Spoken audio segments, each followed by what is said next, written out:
Hello and welcome to another episode of The Aftermath. My name is Ian, and as always, or I guess as of recently, I have been joined by Ethan and the illustrious, the one and only, the resident movie expert Dylan. I wish I could be described as illustrious. If that could just apply to me for one day at the very least, I think I'd just be join teams with the aliens.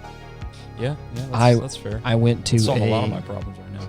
I went to Topical. I went to go support a friend of mine who has a band, and he did his album release show, and it was like a really big deal, and I was going to go support him and all that kind of stuff. And one of the many people there, I guess we'll call him a fan of the group, and I'm standing with the group talking. An alien? No, he's a regular human. He was definitely inebriated though, but he so we were all conversating, and he walked up and was kind of talking to my friend who's in the band and was like, "So how do you know this illustrious gentleman?" And I was like, "Wow, I never been called that before." Yeah, right. Don't call me that. That's a nice. Buy me phrase. dinner first. Before you start using those big words on me. Right. Wow. My girlfriend was present, so it made it, a little less awkward. Oh, illustrious, hey. So this movie, oh man, It's another one of Carpenter's repertoire. Sounds like Ian doesn't like it. I'm not saying I don't like it. I thought it was a good movie. I think we could narrow it down to one scene that he no. took issue with. No, I mean that was one scene that I certainly didn't like. It was a complete waste of my 15 minutes.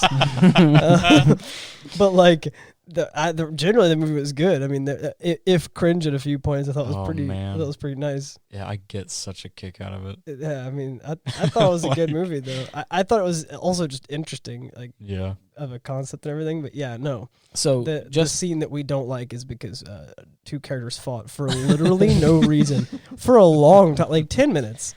They fought and it did nothing. Well, okay, but before we get into that currently, what I will say is that this movie is, like Dylan was saying, one of John Carpenter's movies, and it was called They Live. Mm-hmm. And the basic elevator pitch, if you haven't seen the movie, which again I haven't, is that the human race, I think, has been taken over by an alien. They live and we don't. The human race has been taken over by like a parasitic, it's an alien race. It's an alien race. They've subjugated us. Yeah, and they kind of they came in to try and take all of our resources. So they just want us to marry and reproduce as the science. Obey. They want us to keep doing our jobs so they could take our resources. Mm-hmm. So they have us all like brainwashed, and you can only see the real world through like certain glasses. Right. It's an interesting concept, and I really like the premise. Him putting the glasses on and immediately seeing a big old sign that said "Obey" was like terrifying. I thought it was really good. Right.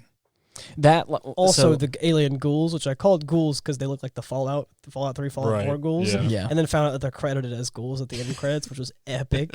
The alien ghouls, they're terrifying. Oh yeah, horrifying. The first time you see one of these motherfuckers, especially the first time you see one, it's like later on the music that accompanies their visage is. Yeah, it's chilling. As you see them more, you can kind of see the practical effects they use it, and you're like, it's not as scary. A funny mask, right? It's like a weird mask. When they start talking more, but the first one that they really put a lot of effort into making like look so real was horrifying. Mm-hmm.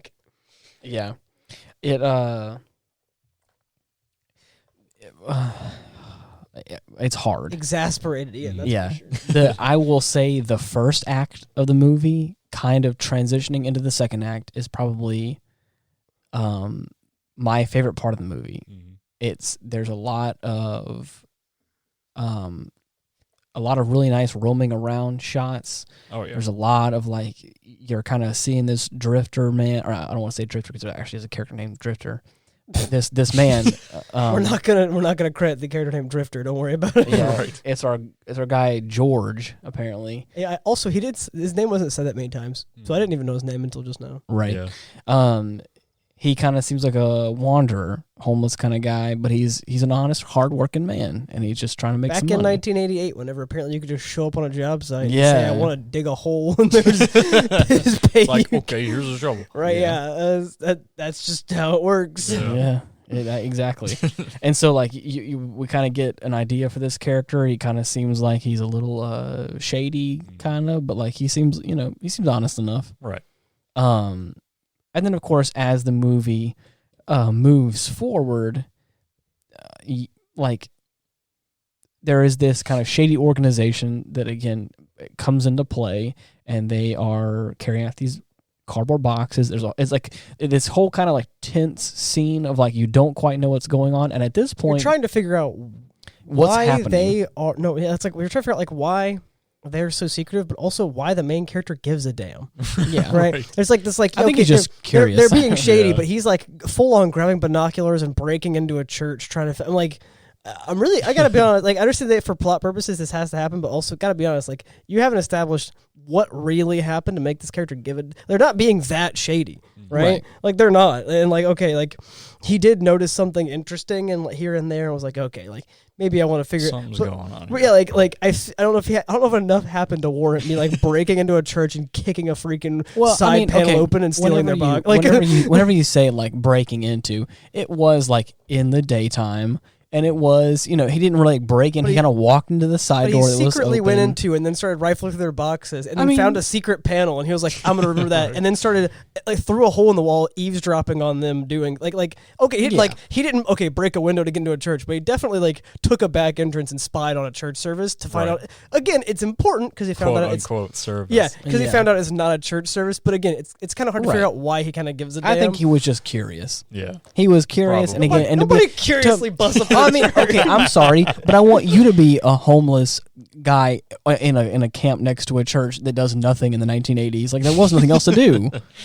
They had one prime real they estate had one for curious behavior. They had one TV, and then half the time it gave you a freaking headache watching some guy preach his propaganda or something, and you're like, I don't know what's going on. Yeah, I'm not So this saying guy's like, I'm you know not what? denying his curiosity. Right. I'm saying his curiosity to the level of breaking into a church is confusing to me. I would use the term I'm breaking not gonna in knock harshly. it, Right. but I mean, Yeah, I'm not that's, gonna- that's just Right. kind of funny. Right, exactly. I was saying, like he's curious. I get it. He's Yeah. I would actually say he's not curious. He's suspicious, and for good reason. But again, Right. the suspicious level of like, I'm gonna sneak into this church and eavesdrop on these people's lives is like, what are you doing?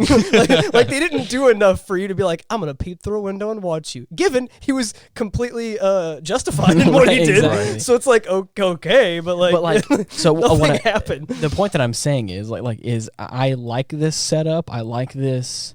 You can tell there's some kind of like secrets being held, but you don't know who it is. Mm-hmm. Again, I went into this, I guess, with the expectation of the thing, which I guess was not a good thing to do. But like Right. I went into this like thinking there's going to be some kind of hidden enemy. There's going to be some sort of scary element, horror tendencies or something like that. Kind of in that vein was what I was expecting. And I'm not saying that I didn't get that. It just was not on the same level of like Right. seriousness that I think the thing did Yeah, in this some one's definitely aspects. way more goofy. This one, it definitely falls into the camp of like it hits tropes, 80s movie tropes, because this is in the late 80s. Mm-hmm.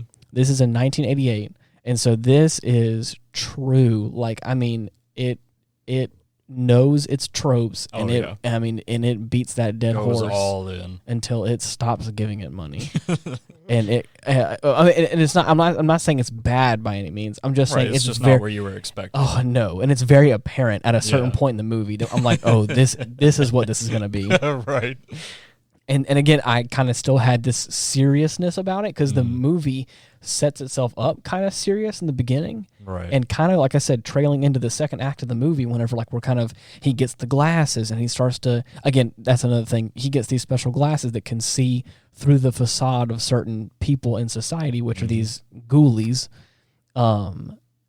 And then, so even then, like it kind of gets to this like terrifying point of like, oh wow, now we're being invaded and all that kind of stuff, and right. And nobody knows. right. So it's like it's really interesting, and it hooked me in, and it got me interested. And then there's like a certain like tipping off point where like it kind of lost me a little bit whenever he Yeah. kind of went on a little minor killing spree in the bank. It wasn't minor, and it was confusing. His character, This is the part where Yeah. suspension of disbelief, like the Goes out the window. the movie makes no more sense. Right. Because after he finds out, He's laden with guns, and then he just walks into a bank. And how he gets the guns isn't even the problem. After he finds out that these guys are ghouls, his instinct, which again, I'm not saying that this wouldn't be like in my head, like instinct wise, like I would agree, but Yeah. the action is the issue. Right. His instinct was kill, right? Okay, right. Yeah.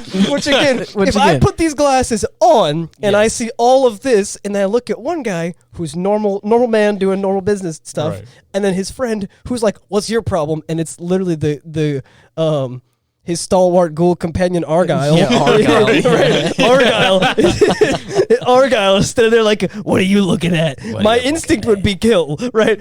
But that's not to say that I'm going to immediately just start throwing hands. Right. And the whole glasses on, glasses off thing, I would be very confused. Oh, yeah. But he's like, he walks away, and then the cops are like, "All right, take it easy." He murders 2 police officers. Right. That are both, They back him into an alleyway and try to like coax him into. yeah, and try and like talk him out of it. Like, "Hey, listen, this is okay. Don't worry It's about just it." a misunderstanding. You can come with us somewhere quiet. Murders Come both with of us the somewhere ghouls. quiet. And then for whatever reason, right after he kills these 2, he grabs one of their rifles, or shotguns, and then grabs one of their pistols, and is like, "You know what? He starts I'm gonna avoiding the police. Yeah, right. Wanders into a bank. I thought he just wandered straight into a bank. I didn't know he avoided anything. I thought he Well, looked for a bank to go find people to kill. No. Okay. That wasn't on purpose. He just Okay. wandered in there. Okay, because he's like, he starts looking around. He sees these alien ghouls everywhere, and he's Right. like, "Guess like, I'm just okay, gonna keep on freaking okay. murdering." But It's this is time where for a one-liner. this is where he uses the one. The one letter, yeah. I came here to chew bubble gum and kick ass, all out of bubble gum, and then just shoots multiple. Given he does respectably avoid all the humans, Right. He's like, "Listen, I have an enemy here, okay?" Yeah. But also,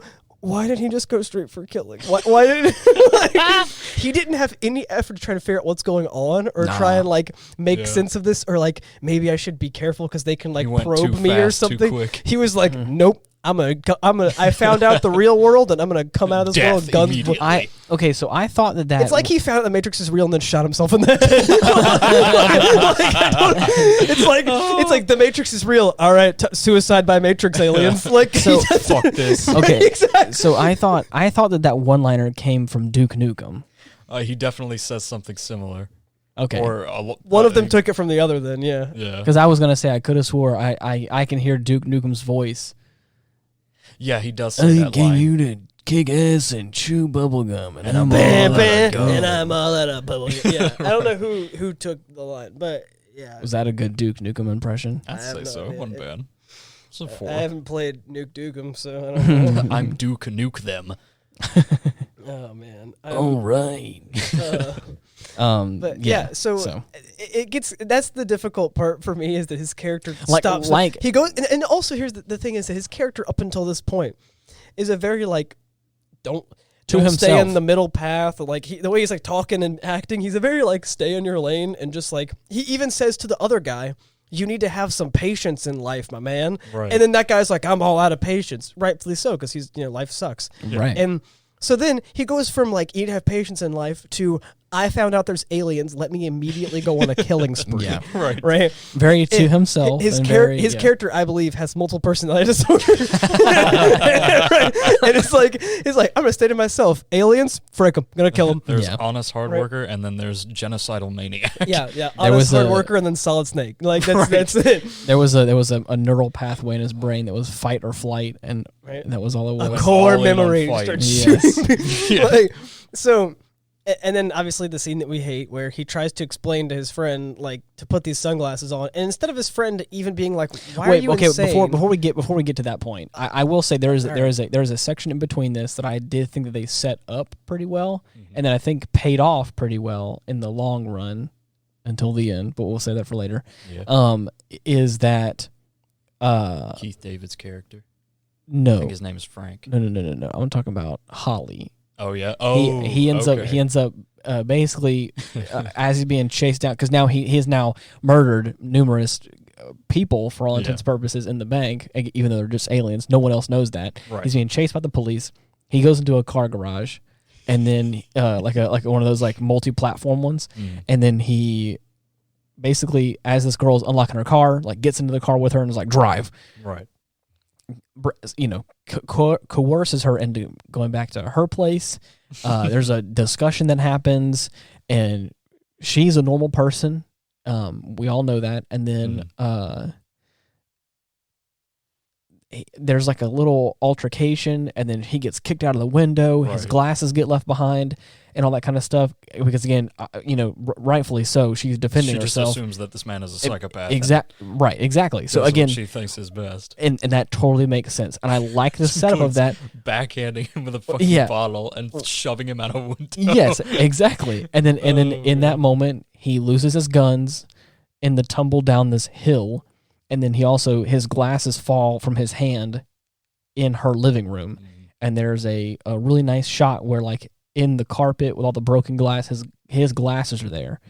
And so I was like, okay, well, so now she has the glasses. He runs off and he has to go find his other pairs of glasses. He hid a whole box. He hid a whole box in a trash can, and then gets frustrated when the trash men pick up the trash. Right. And so then, of course, he gets to catch them, and like he ends up rummaging them, salvaging them, and then his buddy ends up like showing up, and here you go, Ethan. Yeah, I'll let you take it away. Oh, okay.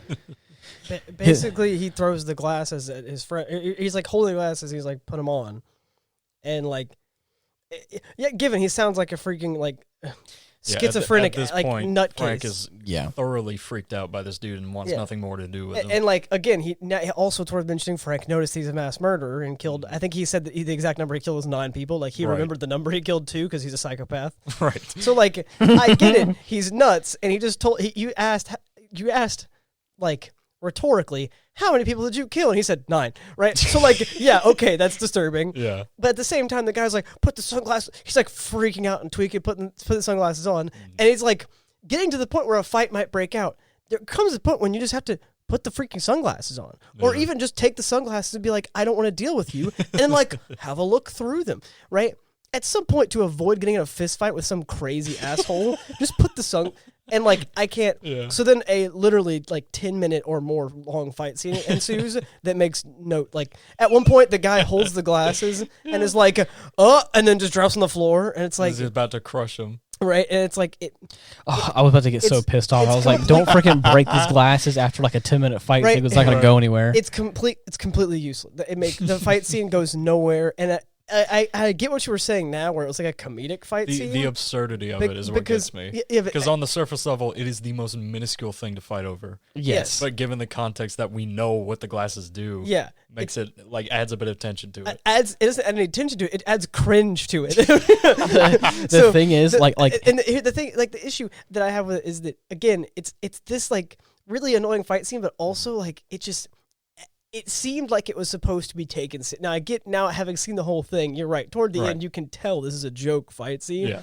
But for the first 5.5 minutes of it, right, it looks like this is like supposed to be a really serious scene, and it's like I was suspending disbelief whenever he started going on a killing spree because maybe he snapped or something, seeing the glasses, because we don't know everything yet. But at this point, it's like, I can't even make sense of this. That was your breaking point. No, it wasn't my breaking. It's just like, I can't even attempt to make sense of this fight scene.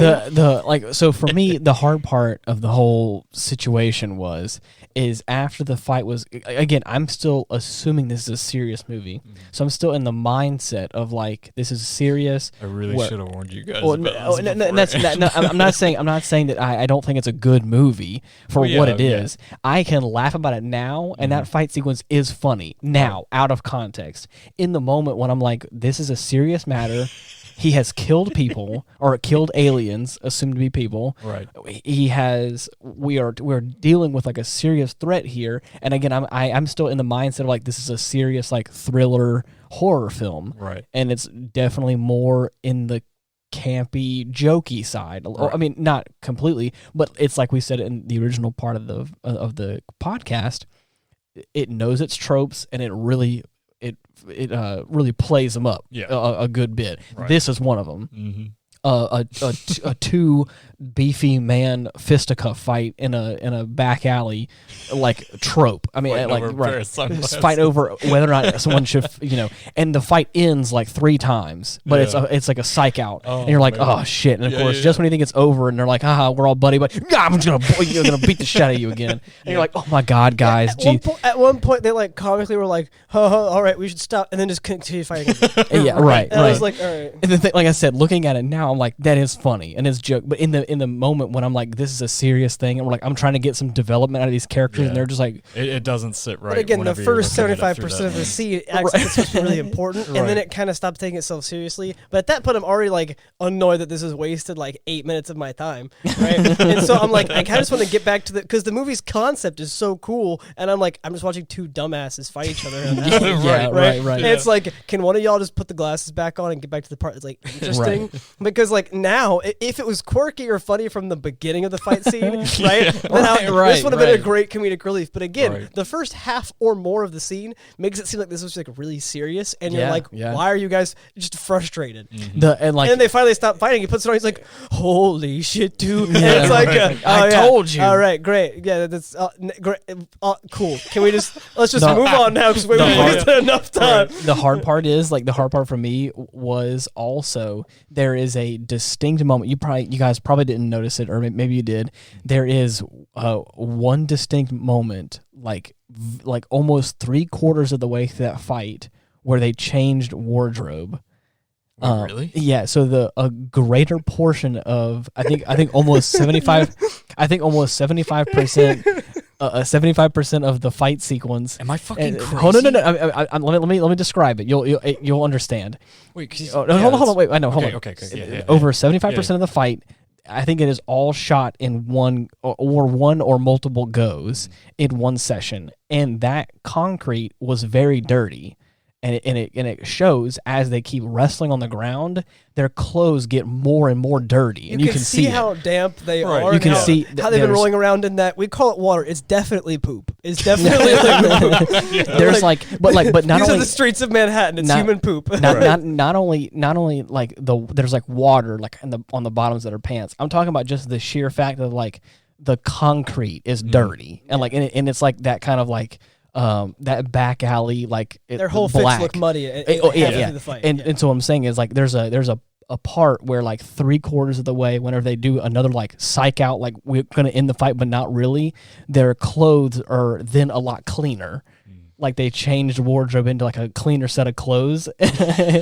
Almost like I was like, this fight's been going on for so long. I can't I can't tell how long this fight's been going by on. Roddy Piper's wrestling moves. I'm fully convinced that's why that scene exists. Starting because Roddy Piper wanted to show off his wrestling. Of course. Yeah, I guarantee it. Yeah. It's They were like, we want you in the movie, and he was like, all right, but I have to wrestle moves. Punch a guy. No, but that's not going to fit. No, I was a wrestler. You cannot make me do a scene without doing at least a few. They were like, fine, but you get no more than 10 minutes. Deal. No. All he said was he's like, you're gonna get a movie deal, and you're gonna be in a movie with Keith David, and he's like, I want to punch him one good time. I want to fight him. Do we fight? We can make that happen. We fight, or I'm not in the movie. All right, I guess you guys fight. There we go. But again, no more than 10 minutes, and they took every second of that. They said no more than 10 minutes, and he said no less than 10 minutes. Right. Okay, but no less than 9 minutes 59 seconds. Yeah, but basically the part where they stopped rolling around in the mud and like all the fight was up again. That was probably the next day's shoot. So they had like they had like totally different outfit They're because too worn out to finish it off. Because there were no more mud scenes, so we could just have clean more. For me, it felt like this fight's been going on for days. Is what it felt like. They both went out, they showered, they had a poo, they're back to fight again. Yeah, some say they're still fighting to this day. Right, yeah. It took them 2 weeks. Eye of the Tiger was playing. It just cut to the part where they were almost done. You know? Right. Anyway, so after that whole sequence, obviously was the moment for me where I was like, okay, I think I understand what's happening here. So I kind of adjusted myself a little bit, and this is when the movie really picks up into like full 80s action film. Full like cliche. But honestly, I think that the rest of it is like you have to watch the movie. Yes. I don't necessarily want to describe the rest of it. 'Cause it's like, all right, this is the part where it's cool. We've been waiting for this, right? Yeah. Where it's like we now have to figure out what's up with the world. Psych. go get the movie. And you learn the right. Yeah, I don't think it's Nevin, but what I am gonna say is that I liked the ending. I liked the ending, but I also hated the ending in a weird way. Dude, okay. Okay. Yes. So before we touched on the ending, okay, I had something I wanted to say before we get there, and that was Molly's character. I liked the introduction because whenever we first saw her and her character was being established, creepy as hell. she was creepy, for real. But then again, it definitely felt like someone that was uneasy about talking to like their captor. You know what I mean? Right. It's like she definitely felt like a little seductive and playful, kind of, but like, but also in like creepy, 100% right. It's kind of weird. It just felt unsettling, and so I was like, either she has a Stockholm syndrome like thing, a fantasy she's been waiting to live exactly. out. She's dreamt of this moment exactly, for her entire life. or it's the fact that she is more nefarious than we know, right? And it's like, and so I kind of like that. I think this is what happened. They told her that her character. They told her how the movie ends. Mm-hmm. They were like, "All right, your character is the enemy. Okay, you're gonna shoot the black other protagonist guy." Frank. Yeah, Frank. Yeah, that guy. You're gonna shoot him in the head, and you're actually an enemy. Spoiler, right? So it's like they told her that, and they were like, so the whole movie, you need to act like as normal as you can, but like there's like we want you to have this undertone. Just hint at maybe some I want you to be motive. creepy, and she was just really shit at that. That's really what I think. And she was just garbage at being subtle with that because her whole character's like never blinks. I'm pretty sure she blinked a total of 4 times in the entire movie. Like, damn. Like she just doesn't blink, and she just like it talks funny and like acts funny, and she's suspicious from the moment you see her, and then she comes back, right? Yeah. And she's like, so what happens is, right? He tells her to put have been like in the know from the beginning. I mean, I'm guessing she has the script. I must have told her. I don't think no. I mean, like the character itself. Oh yeah, the character herself. Like, that's why she shot the guy in the head, right? Because her character from the beginning was in on this whole thing. Okay. That's so you know how they said. I thought you were. They said that the humans, right? Mm-hmm. They said the humans make deals with the aliens and you get all the money. Right. Well, she just happens to be a young woman with a high-powered job in a big old fancy house living alone. I'm fucking stupid. Yeah. And so really? I'm a dumbass. You never caught I'm the biggest idiot. I'm gonna go make myself a dunce cap and I'm gonna wear it. Okay, wait. Okay, oh my God. So this is why. Wait, I want to continue. So, I never picked up on that. Yeah. So basically, they're like, okay, we want you to be subtle, and she's bad. So what happens in the movie is that he's like, put the glasses on, and again, for no reason, right? This guy is your literal captor who had a gun to your head 5 minutes ago, and he says, put the glasses on. You're like, okay, but like, I'm just gonna say whatever you want me to say, and then you don't even try to grab or put the glasses on. Like, right. Okay, whatever. Again, dumb people don't want to wear the glasses. Who cares? Right. So then he walks near the window, and it's like, my opportunity. She pushes him out the window. Summarize the whole movie into like, no one wants to wear the glasses. For no freaking reason, yeah. Pull on the glasses. He pushes her out the window, which is the only thing that makes sense for her character. Is he pushes her out the window whenever he's breaking her house and calls the cops, right? The story that's supposed to be is that she sees the glasses, puts them on, and then she comes to the little meeting for the secret people. Right, the underground meeting, because she saw, and she apologizes, and she's like, I put the glasses on, you were right, everything's crazy. But then 15 minutes later, they're on the roof, and then the plot twist doesn't even give you time to realize the plot twist. Yeah. It super cuts to main character shooting a bunch of people, and then super cuts to her shooting the secondary protagonist in the head, and then super cuts to the main character on the roof. And it's like, that's it. It's like, wait, what? What happened? I didn't even have time. It was just like, bang, he's dead, rip. And then you're like, wait, did he just die? Yes. And so I feel like even the time whenever she was like, I'm sorry, I didn't know that you were telling the truth, feels fake. Like, I feel like even whenever she's doing that, it was like the time to be a good plot twist into a pump fake, and then she tries to kill him. That was a really good line. Poorly executed. Okay. So that was what I was gonna say. The point that I was gonna try and make with her character is that I feel like there was missed potential with her character because of the thing you weren't picking up on, Dylan, was like is that initially I was like, oh, like again, she's a bit of a high roller. Kind of exactly. Unnatural. And she's also not married and lives alone. So it's like, okay, so it's all these factors that make sense for like a person that has converted, sold their soul to Satan. Yeah. But like, so for me, whenever she came there and was like, my eyes have been opened. I was like, okay, this feels a little fake, Like, but okay. but the actress And didn't. then like a few minutes The actress didn't convey this the Yeah. seriousness from before. Right. Like didn't do a good. I don't think didn't. I'm not gonna say didn't do a good enough job because I can't say I can do better. But like didn't quite sell me on like, oh, I'm just casual Right. Holly down the road, you know? Mhm. Like nothing like that. It was very much like uncomfortable, and then even whenever she's like, I'm now part of you guys, it's like even still kind of uncomfortable.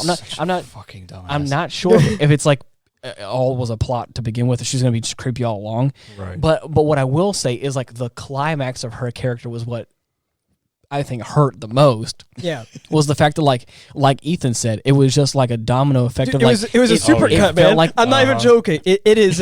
Okay, the cops. I'm gonna have to paint a You picture. didn't even- The you- cops. Yeah. you didn't even get an actual like you didn't actually get to see. You didn't even see his body hit the floor. You didn't see Frank die. You saw a gun to his head. And then hard flash.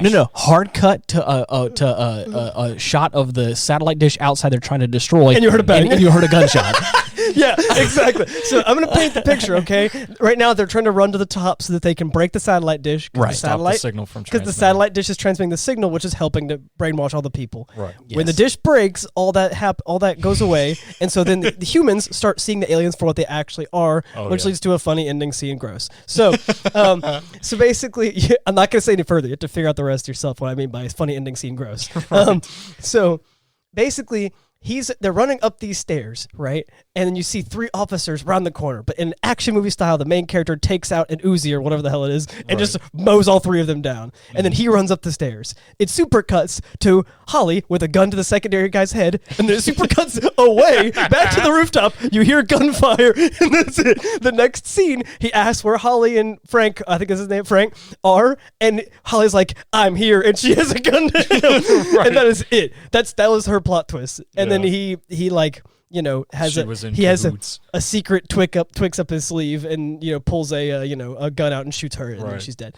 I liked the ending because Oh, it was man. cool and, you know, it was neat and like, oh, he sacrificed himself and it worked. Right. I thought it was a good ending, like overall, but also I hate the execution of that character's ending is comical. Oh, like, yeah. like The funniest bit to me was the fact that the news anchor that you see on TV, like preaching about how good a time it is to be alive. yeah. At the end, you see him complaining about the hyper-violence and sex in modern filmmaking, Yeah. a la George Romero and John Carpenter. No way. Yeah, they both get a name drop. That's funny. Complaining about the kind of movies that they've made. That's amazing. I love Yeah. it. And then of course they drop in the final scene, gross. Right. But like again, there was so much potential with her character Yeah. because like, even though it was heavy-handed, once you kind of get to that point where it's like, okay, yeah, rich, alone in the house and all that, it was just like, okay, she had the most beautiful blue eyes, but again, she blinked like 3 times. yeah. Right. Her eyes, like, I feel like she was just staring into And my even soul. if she did blink, it would be that weird double blink where one eye at a time. Yeah, it's a double wink. It was never a blink. Yeah, right. Right. I feel like she was a chameleon. Yeah, like, like both eyes looking in different directions. Oh god, like the chameleon eyes. Yeah, right. And then just blinking like completely separate to Yeah, each other. asynchronous. Yeah. Yeah, right. But no, like it didn't make sense to me. At the end. Again, that said, funny movie, like it, but got fucking Yeah. whopped. And then of course, again in true fashion, right at the end, like a cherry on top. And no. I said I wasn't gonna explain it. Oh, I okay, said okay. I said We'll in-scene leave gross. that They for think of you. the rest. Yeah. Yeah. But it was very 80s movie. So okay, so Surprise. what I will say is that it says that Roddy Piper came up with the most famous line, which is supposedly, I came here. I'm here to chew bubblegum and kick ass. But then he specifically added, and I'm all out of bubblegum. That was not intended Dude. to be. Well, in that case, the line's not raw. If he says, "I'm here to chew bubble gum Right. and kick ass," and then he just starts shooting people, That like would have been so fucking funny. that would have been right. Like the I'm out of bubblegum part still hits pretty nice, Right. but if he just waltzed in there, said, I'm here to chew bubblegum and kick ass, and just starts mowing them down. Right, yeah. Just Yeah. with no... That would be the No most context. like the most like cringe thing ever. Where it's like, I'm here to chew bubble gum and kick ass. It's like, Yep, yeah, do it. That's it. Yep, just start shooting people like there's no further statements. It said that John Carpenter fully intended for Roddy Piper's character to be an everyman, a member of the working class. Yeah, he was for all of 30 minutes. Yeah, poor who eventually brings down the alien masquerades. Yeah, it worked until he became a Mary Sue or Gary Stu or whatever a male version of that is, Right. and just never got shot and just I mean, but Unless the story called for it. No one. It says that again. It says that no one actually. It says that no one actually ever speaks his name in the film, and that's why I didn't know. And his name. he only appears at the end credits as Nada.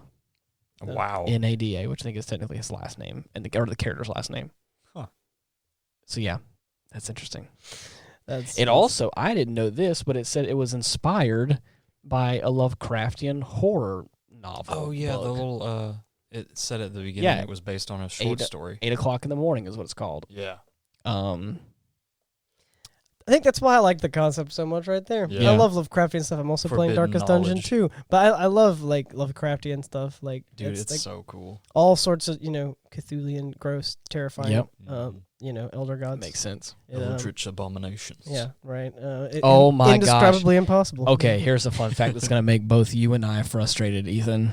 Okay. Trust me, I'm already frustrated. Okay. 10 out of 10, but also I'm already frustrated. Here's fun fact number 3. The alley scene was originally less than a minute. Yeah, okay, all right. You win. I'm irritated. They decided, you know what, we need that 10 more times. Here we go, watch. John Carpenter wanted a unique and explosive fight scene between Roddy Piper and Keith David's characters. So he called in Jeff Imada, a fight choreographer and stunt coordinator for Lethal Weapon, and more recently The Bourne Conspiracy and Fast and Furious 7. Dude. Imada chose to capitalize on Roddy Piper's immense wrestling prowess and Keith David's physicality to create a fight that took that looks visceral and authentic. The fight swelled from less than a minute to 6 minutes. Yeah, to a 6-minute brawl. Yeah. That has become one of the most celebrated fight sequences in cinema history. I just Googled to see the exact time because I said 10, not far 6. But it says, someone said, why does it need to be a 6-minute fight scene? And from a practical standpoint, as Carpenter says, he had Roddy Piper in the film, so he decided to give him a big old fight scene. There you go. And then he said, quote, you don't waste Roddy. That is it. That's it. Exactly. So Yes, the reason why there was an annoying ass 6 minutes fight scene is just because he was there. Wow. It said that any... And trust me, that whole fight scene, it feels like that. Yeah. Every second of that fight scene feels like it's just there because they could both fight. Right. That's it. Any skeleton-faced alien that you could see on screen in They Live that had a close-up shot or had a speaking part was betrayed by a stunt coordinator or a fight choreographer. Oh, wow. which was played by Jeff Imada. Dude. There's this one fight guy who's just doing all the aliens. That's amazing. A slight man with a wiry build. John Carpenter selected him specifically because he could. No, because he could fit in the costume. Poor guy, man. Yeah. Poor guy. Like, hey, you're lanky. You're the costume. You know what? You'd make for a great extraterrestrial. You know what you look like? Right. You look like a ghoul. You'd be a really fitting ghoul. That's Oh, crazy. man. Oh gosh. Well, Yeah, that's definitely something else. who is everyone's favorite character? If you say Holly, I'll be disappointed in you.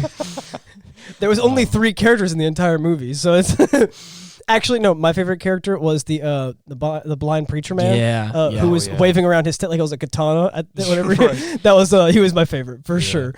Gotta go with the the fucking hobo turned. The rich. I knew you'd pick him. I knew you'd pick him. Listen, he actually had some good lines where he was like, "Listen, we all." What did he say? He was like, "Blow it up your ass." He was like, "We all want a taste of the good life or whatever." He had a couple of really good lines I liked. That was one of them that I thought was really raw. But like, we all sell out every day. that was it. We all What's sell wrong out with every having day. it good for a change? That was it. Well, we all sell out every day. What's wrong with having it? I was like, that's honestly a pretty convincing line. Yeah. If there was any convincing left for these heroes, especially for his character as well, Murderous being a heroes. homeless man, going from nothing From to rags something. to riches and Yeah. like one day. It said the homeless camp in the beginning of the film was an actual real homeless camp that they used. Really interesting. Well, but they evicted a whole homeless population. I think they used them as doubles. extras. Or as extras, yeah. Man. Better have paid those nerds, otherwise it's just freaking. Right. It's just wrong. Like a spit in the face. I guess, I don't know about it's pretty morally wrong, kind of ethically wrong. Carpenter, too. here we go. Carpenter paid all the homeless people to be used in the film as extras. Awesome. Wow, how nice. Heart of gold, that grumpy son of a bitch. Heart of gold. Hopefully, in parentheses it says paid in booze. There he is, grumpy son of a bitch. Right. Wow. Quote unquote, their fix. Yeah. Oh man, oh god. Yeah. Yeah. But anyways, so I liked the film overall. Yep. It was not what I was expecting, but I thought it was fun. It was an interesting movie altogether. All right, describe the movie in 3 words. Oh my god, dude. I'm staring straight at Dylan. I'm trying to get his response first. I'm not gonna Consume, answer first. obey, reproduce. Mine was going to be marry and reproduce, but I have a second one. that is a good one. All right. Let's see. Come on. Stay asleep, Think of bitch.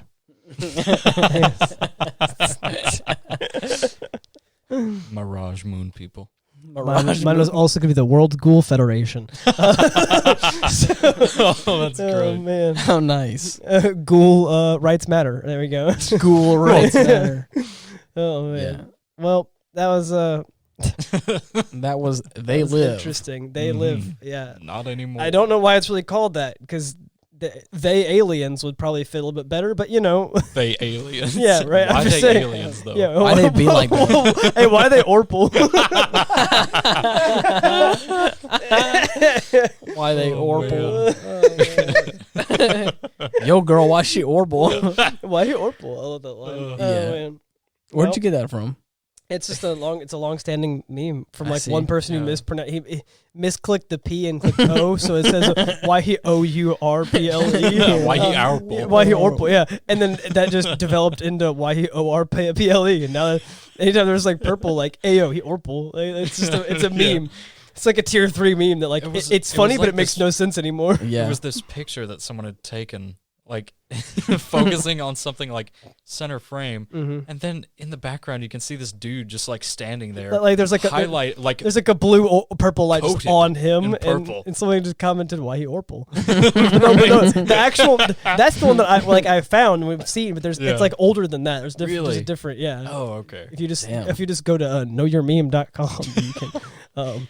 Also, it's worth mentioning. DoesTheDogDie.com. There are no dogs or cats that die.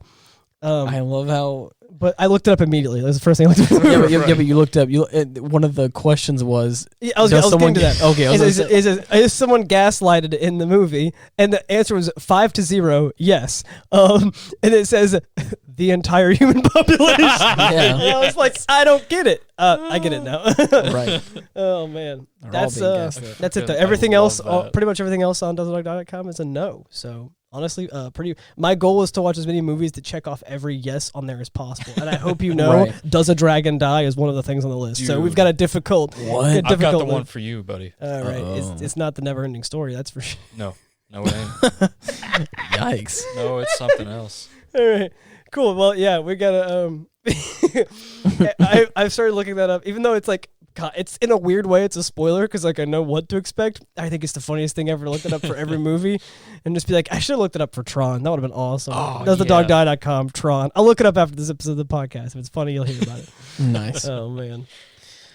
Oh, what a fun episode. Oh yeah. It was nice to go through a little jaunt through an 80s film that was, just so Not serious. Crazy. So not what I was expecting. Yeah. Yeah. yeah. And of course, like another thing to add, just in true like 80s action film or many action films, all of them really. There's an appearance by Desert Eagle. Yeah. Oh yes. The hand cannon. Yeah. The only big takeaway I have is that the end felt rushed. It just felt rushed, and it felt like it was not concise. It just like It felt like Everything just kind of happens. oh yeah, it's like everything was building up, and like I feel like it has this slow progression that's happening, and then it's like once she like shoots Keith, it's like the movie's over, ta-da, done, and it's like Right. wait, I'm so Cue ending sequence. but I'm confused, and everyone dies, right? All of our main characters die. I'm like, Yeah. I don't understand. Yeah. I'm confused. Anyways, it was a fun film, and I enjoyed it. Thank you so much for listening. Yeah. If you're trying to find us, you can type in The Aftermath on all the major podcasting platforms. You should be able to find us. Go ahead. Or you can type in Linktree/Ian Wolf, and you can find all of our social media links and other ways to get in touch with us that way. If you dare. If you dare. Bet you won't. We may Bet you deign to won't. associate with you. I'm sure Hell we owe right. several cakes now. No, definitely not. Oh, we owe far too many cakes. Right. You're not getting them though. No, definitely not. Don't call. Anyways, thank you so much for listening, and until next time, See ya. bye-bye.